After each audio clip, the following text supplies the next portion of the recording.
This is TNA, the new face of professional wrestling.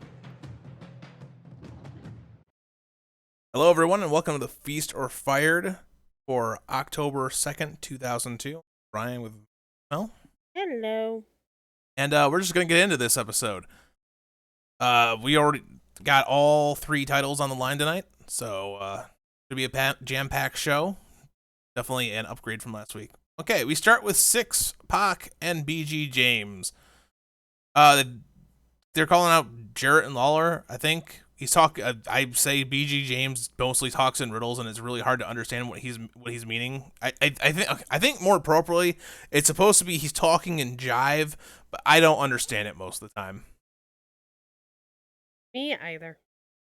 It says if Ron Killings is the future of this business, the future is grim, insinuating that Ron Killings is a bad thing. He's a heel. It's just basically gatekeeping. We see Six Pac give props to Loki, who I guess is at this point is giving us a clue that the world title match tonight is Loki versus Truth. But he does claim that Loki isn't quite ready to do the job yet, and that's basically it's going to come down to him and BG. So he's suggesting that him and BG James are going to be the number one best contenders to take the belt off of, I guess. Way to put it. All right, Truth comes out, says that the whole entire thing is just about the belt. It has nothing to do with him. During this whole thing, the crowd is chanting overrated at Truth.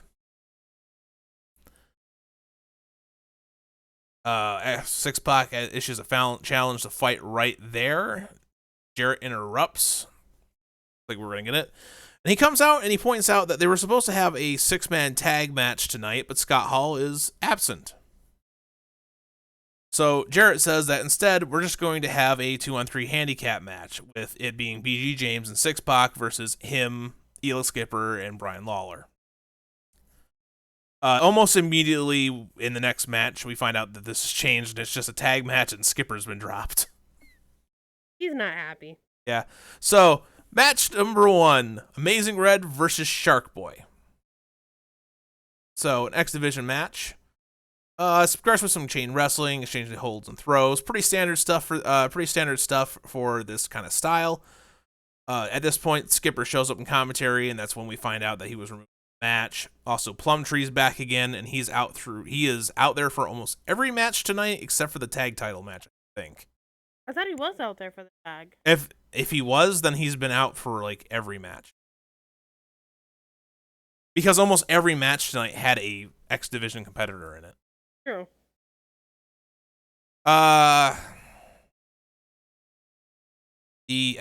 Anyway, here's the end of the match. It was a pretty good match. Nothing really spectacular to take note of, but the end comes when Sharkboy goes for a second Dead Sea drop in the match.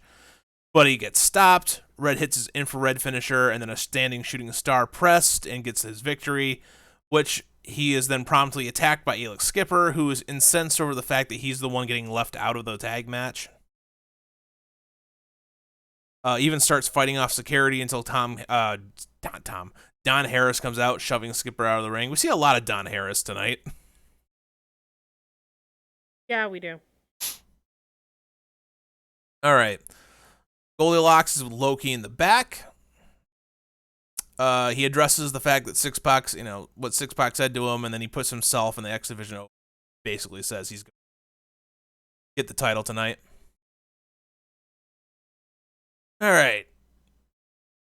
We were supposed to have a different match. It was a tag team match for decide. I guess it was supposed to be a tag team match that we're getting ready to announce, but instead Ron Killings comes out. He lets us know the reason Loki has a title shot is just purely because Killings felt sorry for him. And then he says that, basically, you'll have to kill me to take my title from me. With that said, apparently now it's been switched to the World Championship match is now Loki versus Ron the Truth Killings. Ron opens up the match, pounding a Loki, throwing him around.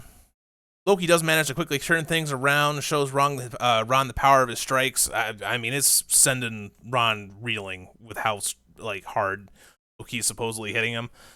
The battle lay outside. Truth finally takes control and starts brutalizing Loki, similar to how he did Jerry Lynn 2 weeks ago. Loki does try to go to do a while they're battling outside. Loki does try to do a leap off of the guardrail, the barrier between them and the crowd. But while he's standing on it, he just gets kicked right in the chest off and thrown into the crowd. They brawl through a crowd a bit. They get alongside the ramp. Ron gets Loki kind of knocked down, then goes and grabs an equipment case and charges with it and ramming it straight into Loki, sandwiching him between the equipment case and the ramp. So this is a pretty brutal match. I mean, that's not as bad as the one from 2 weeks ago, but still just kind of keeping with the theme that Killings is a brutal asshole. I don't know how else to describe it. Best way I can describe You get back in the ring. Ron maintains control, gets his does manage to do his axe kick, but Loki kicks out. Loki does finally get a short comeback after Ron misses a 450 splash.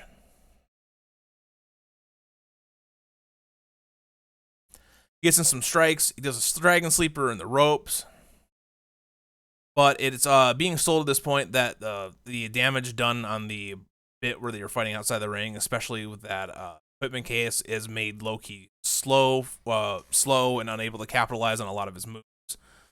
So at this point, he's just hurting and having a hard time doing anything to the Truth. He tries to go for the key crusher, but he can't pick Ron up. Ron returns with a muscle buster. Loki does block a finishing move and goes to try to get a sleeper for submission, but Truth quickly fights out of that. They both get on the corner turnbuckle, are fighting each other. R-Truth hits R-Truth. Ron Killings, the Truth, whatever. He hits some move, I think it was called True Conviction, out of the corner. I don't remember how to describe it, but that gets him the victory. After the match, after he's retained his title, won the match, he goes for the microphone again. It sounds like he's going to give us another speech about how he's being held down, but some guy dressed in a white hoodie, white sweatpants, and a white mask comes out of the crowd and attacks him. Yeah, I have nothing to. Outside, I really think. I mean, you really haven't had much to say at all of this show so far. Sorry, the only thing I can say as far as this is the fact that I really think Loki actually. I don't believe that. Well, then, no matter what I say, you're gonna say I'm wrong. So. It's just that I don't believe he gets hurt. I'm pretty sure he's on the next show, so he can't. Even if he's hurt, it can't be that bad. Well, yeah, but I think he's actually hurt. As far as I don't think he's acting as though he's hurt. I think he is actually hurt. You say that a lot, and I don't. Okay? So ever since we started, you've said that quite a bit, and I don't. I don't think that that's one other time. It's been at least twice. Yeah, because the only other time I said it was about Herstrada. Whenever he got the tap out that really early on. You've said it during match as well. We've watched, at the very least. Well, yeah, but then you correct me, so I don't say it. But this one I actually put down. I really think. Okay, well, I don't think so. But I mean, we're again looking in the past. I guess I could understand maybe if we were watching it live, you'd be like, oh man, I think he might have been hurt in that match. But we're talking about 20 years ago, so. All right, match number 3, the original match that was supposed to happen, but instead we got the world title match, is the Spanish Announce Team versus Flying Elvises. Quite a bit of fast-paced action. There's a lot of cool X Division moves. Plumtree's back again. It's a lot of back and forth with no team getting the upper hand really throughout most of the match.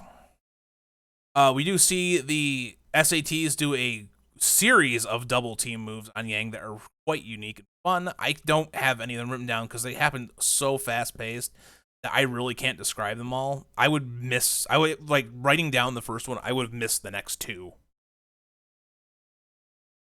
During the match, Siaki comes out on stage. I assume this means the SATs are going to win. That's what I have written down. With that, though, Estrada seems to be fighting back really, really hard against the SATs, seemingly that Siaki being there has lit a fire up under his ass. Eventually, while Estrada's fighting, Siaki gets in the corner and reaches out like he's asking for a tag to distract Estrada. This gives the SATs a chance to hit double team move, and we're just building more of the descent between Siaki. I assume it's going to be mostly Siaki versus Estrada, but I'm not positive. I don't like it. Oh, he had a singles match with Yang before, so I assume we'll probably get a singles match with Estrada. That's going to be the buff to their thing. I hope it's. I'm assuming Siaki wins, but I can't tell you. I don't know what's going to happen. I don't even know if that match does happen. That's where I would assume it's going with this current story, but I can't say for sure. All right. Hey, Goldie's with Siaki in the back, probably gloat, but before he can really get a word out, Lynn attacks him.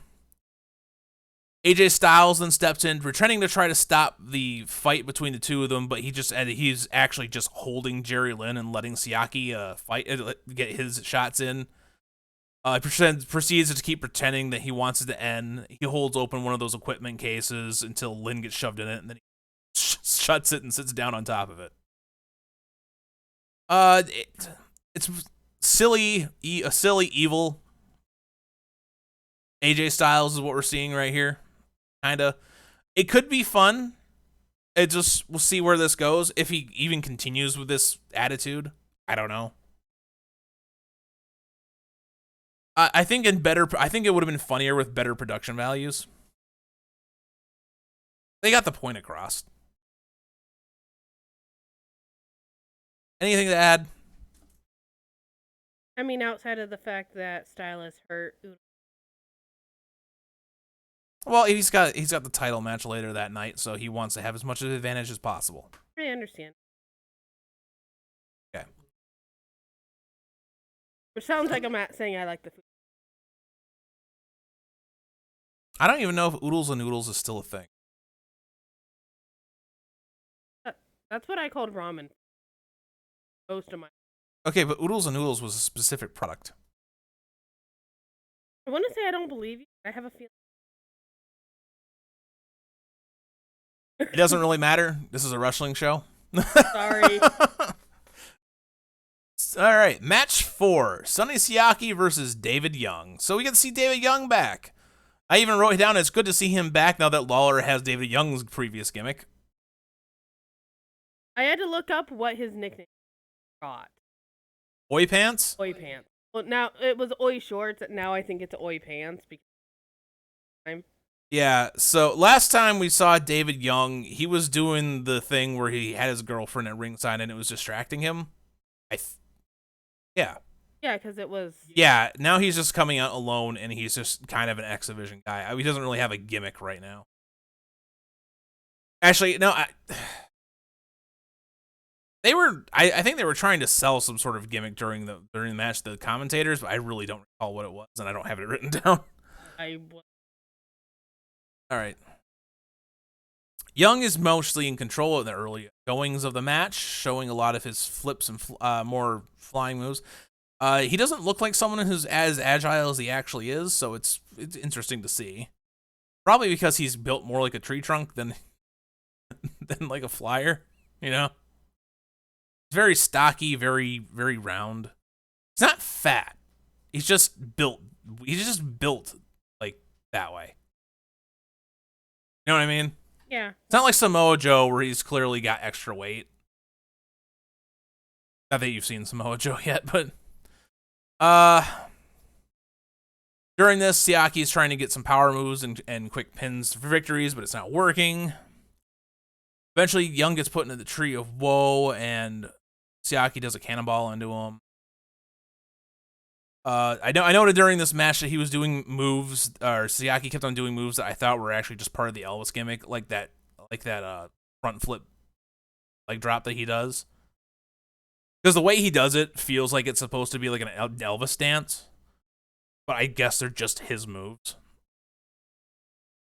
After a missed moonsault, Siaki hits the money clip and wins the match. Which sucks. They're trying to build Siaki as a legitimate contender for the X Division title right now, so I don't blame them for doing this. I'm quite glad. As I said last week, I'm glad to see someone that's not Jerry Lynn, AJ Styles, or Loki being the challenger. And I know I know Lynn is champion right now, but hopefully we'll see Lynn versus Siaki, and at least that'll be something different. You know what I mean? Yeah. All right. Goldie with Ron Harris and someone new. What was his name? Ashley Hudson. It's just some Australian dude. He's very obviously Australian. He's got the Australian flag and a boomerang. Yeah, I think I just have him as Australian dude. Yeah, that is exactly what I have him as. Yeah, his name's Ashley Ozzy Hudson. Because, yeah. Harris says some shit, and then he addresses his brother, saying that they have made some sort of pact with each other. In this show, we never figure out what the hell pact they may have made. So, it seemed pointless. All right, so World Tag Team title match. It's America's Most Wanted versus Ron Harris and Ashley Hudson, giving Ron Harris his third chance at winning the belts. I don't know what happened to Brian Lee. He's just gone. I miss him. I did know the ref is very much a goof. Whoever this, I don't remember what this ref is. He's a slightly pudgy one. That's the best way I can describe him. I don't pay attention to their names. I know. The only one I know is just their last name, and that's Arm. And that's just because of his daddy. No, I noted the ref was a goof. He was like freaking out when Storm was shooting off his fake guns, almost like he was like dodging bullets. Oh, I didn't pay attention. And then he gets handed the Australian flag when Ashley Hudson comes in, and he just looks at it like, I don't know what to do with this. Well, would you know what to do with it? I rest my take case. it, move it out of the ring. Who cares? What? Why? Why do you gotta be so mean? He's a heel, and the entire crowd's chanting USA. They won't care. True. All right. I've written Storm schools Hudson for a bit. Storm and Chris Harris show some really good early teamwork, and this is doing more to build the fact that they're able to work as a team cohesively and in tandem. As I said, they're just doing a really good telling the story of their team coming together and proving themselves. I really like that. I really like the story that they're telling with this. Whereas in the inverse story right now is that Ron Harris is supposedly the better competitor here, but he keeps managing to fail to achieve, and it's frustrating him. Would have won one of them if he would have just. Yeah, I know. But I'm not a wrestler. What do I know? I noted that even when Ron's throwing Chris out of the ring, Storm is just ready to jump in and start attacking Ron Harris. Momentum does finally shift through some cheating and dirty tactics, wearing down James Storm, setting up Chris for the hot tag later. Chris Harris does get the hot tag, runs wild on both guys. The finish comes when Ron Harris goes for a big boot, manages to accidentally hit Hudson, and this lets Chris Harris get the pin in the victory. For being defeated again, Ron Harris turns on his partner, beats him down, then goes and starts swinging a chair at the other two guys. And he's just beating everyone with a chair at that point. He is now the second man for the night to be able to just throw security around until Don Harris comes out. And they get face to face and start shoving each other. Don does, though, eventually take a swing and throws Ron out of the ring. And then we also get to watch the silliness of the other three guys being held back from Ron Harris, who just walks away. The only thing I notated about this, I mean, I did actually write a little bit more, but is at the beginning of the fight, Australian dude is like waving his flag and he almost hits his partner in the face. That was so, the look on his face. What the hell, dude? All right, we go to the back. Jerry Lynn's being checked on by the remaining Elvises. Makes sense. It was their former partner that attacked him, and they're behind him as the head of the X Division right now. All right, 6th match. This may as well be considered the main event. As far as like the fight, the feel of the fight, definitely was. It was a really good ladder match too. X Division title match, ladder match. AJ Styles versus Jerry Lynn. Before Lynn can even get in the ring, Styles jumps him and tries to work his neck that got hurt in the fight earlier. In the beginning of this match, Styles is mostly in control, being cocky about it. He tries too hard to go for a chair outside the ring, but a ladder that's laying halfway out of the ring gets kicked, throwing it into the chair, and then the chair into Styles' face. Right after that, Lynn sets up the ladder. Styles quickly stops him. We see Lynn whip Styles underneath the ladder, and then on the rebound, he gets the ladder shoved downward into his face. Like, the ladder gets shoved over and it falls on top of Styles as he's running towards it. That was unique. Never really seen that before.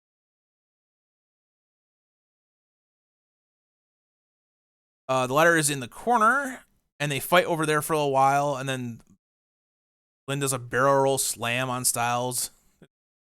The ladder in the corner. I don't know how else to describe it. He does that. Styles is like fiddling with the ladder. So he's got his back facing him, and then Lynn does that thing where he jumps on the second rope, does a full, like, sideways flip till he's upside down, grabs Styles, and then changes momentum to, lay his legs down, and then lift Styles up and slam him down. You know what I mean? I don't know what else to call it other than like a barrel roll power slam. I don't know what else to call it. He's done it a few times, and it's really fucking cool. But it needs a name. You could always make up a name for you. Right now, it's barrel roll power slam. Sounds so stupid, but okay. At one point, the ladder's laying on the rope. Styles hits a Death Valley driver on the ladder, which leaves Lynn hanging there. Then Styles does a springboard moonsault onto Lynn, which looks like it hurts. Styles tries to go for the title. Lynn only barely manages to stop him by pulling him down by the back of his tights. At this point, Sonny Siaki makes his way on the stage. As I said before, I'm happy that we're building a new challenger besides the 3 we've had. I know, but I don't like it. You're not supposed to. All right, we see Lynn climbing. It's a drop kick to the back. The bridge of the ladder on the outside. And after some back and forth, Lynn manages to suplex Styles onto it. With Lynn climbing, Styles manages to shove it over, but when he does, Lynn takes out the ref. There's another series of really cool moves where Styles goes to use the chair to hit Jerry Lynn in the head. Lynn blocks it, takes the chair. Styles goes to do a leap, like a swing kick to kick the chair into Lynn's face. He dodges that by dropping the chair. And then Styles then proceeds to try to sweep Lynn's legs. He jumps over that and then comes back down from that jump with a leg drop across Styles' neck so that his face goes into the chair. It's like, this is just a really, really cool series of moves right there that worked out really well and looked really awesome. After that, Styles is bleeding. They battle up the ladder. They get Lynn hits a neck breaker off of it. Styles tries to attempt another drop kick to Lynn's back, but this time Lynn is turned around, prepared, and he catches Styles in it and slams him. Siaki tries to interfere at this point and gets kicked. Yeah, Lynn does manage to take him out and dive on him, but for that time, a distraction, Styles flips out onto Lynn, takes him out. After that, Styles uses that time to climb the ladder and take the belt down. Technically, right as of right this second, AJ Styles won. After this, we see Lynn attacking Siaki because, you know, just cost me the match, obviously. Just Styles comes running up the ring, attacks Lynn from behind. The rest of the X Division comes out to end this, stops the fight. And then Bob Armstrong comes out, finally some authority. And he says, basically, that I'm not going to let this stand. We're going to do a rematch next week, and you did not win tonight.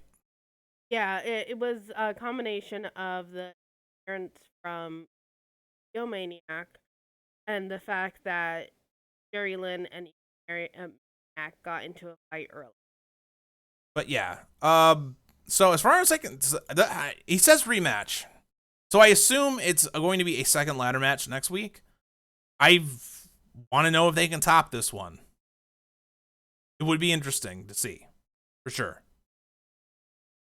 All right, final match of the evening. This is more story than anything. Lawler and Jarrett versus Six Pac and BG James. Which I changed his nickname, by the way, everybody. His, James.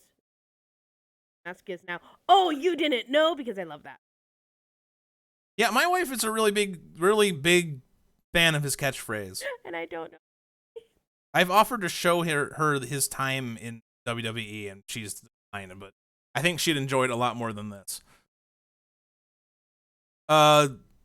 Before the match even starts, BG James and Six Pac basically take a little bit of time to get on the mic and work up Brian Lawler to get him in a frenzy so that he, does stupid shit.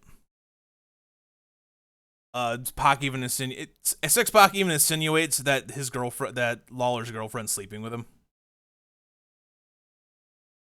We don't really get in-ring action for a bit. Even though the bell rings, they're just fighting through the crowd, swinging chairs. The faces are basically in control of that. They get back in the ring. They get control over BG James for a bit. He gets given, which sets up Pac to eventually get a hot tag. Pac gets the win after an X Factor. Or Pac would have won with an X Factor. The ref is distracted with BG James and whoever he was fighting on the outside of the ring. And then Skipper attacks Six Pac. Ref distracted. Then I don't know. Things got kind of hectic for a bit. I have that James is starting to fight Elix Skipper off. But we do eventually get a sort of clean finish when James hits his pump handle slam and wins. I don't remember who he does it to. I know, I didn't. And then things break down. Skipper jumps in again and starts attacking them. Red and the SCTs come out. They even hit the so you even see the SATs hit the Spanish Fly and Elix Skipper. Killings comes out as well. Jarrett's now hitting everyone with a chair. It's a clusterfuck. It heals, standing victorious. And not, sunglasses. Well, they won the match. You get the heat back on the heels by letting them win the after brawl. Yeah, I know, but you didn't get your Sunglasses is about to die. That last match was that last match was the only downside to this entire night. With that said, I'm just gonna I'm not gonna even ask you. It's a feast for me. What's yours? I don't know. I'm kind of up in the air about it. Well, technically, Noodles lost.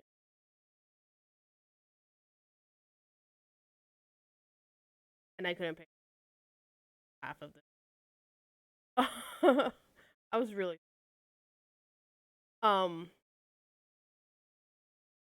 I don't know.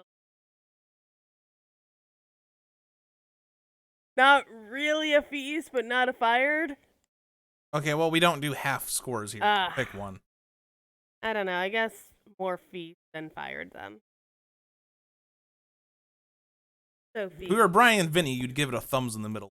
I would. I would give it a thumbs in the middle. But I guess if I have to pick one, I guess it'll be a feast. Also, we were Brian and Vinny. This would be. Not sure how I feel about that, but okay. They're both better than I am. Okay. And I just give my personal opinions because I know shit about wrestling. All right. We're going to call it at that. Thank you, everyone, for listening. I know there are those of you who do. I see the view. Even if you don't comment. But we would love to hear from you. Love to have questions that we can answer at the end of the show, stuff like that. Recommendations for how we could tighten up the format. Because some days I feel like the major play, like there are matches where I do some play-by-play, like the ladder match. There are some where I barely cover many details outside of what's important. I don't know what's better. I don't know what you prefer. So any feedback is appreciated. I'd always love to be able to improve this show for anyone who wants to hear us thoughts. But again, like if I were to give my overall thoughts in TNA right now, still enjoying it very, very much. Still looking forward to the next at least few years of programming. I know for a while there it gets really, really dumb, but I actually love how dumb it is. So at least until about 2011, I'm going to probably really love this. As long as the Deps don't come back, They do not. I should be fine. Not. I should be Stand fine. up, what goes on becomes Trevor Murdoch. And we don't know about... I don't know what ever happened to that. I have no idea. Either way, love you all. Like, comment, subscribe, and keep on wrestling.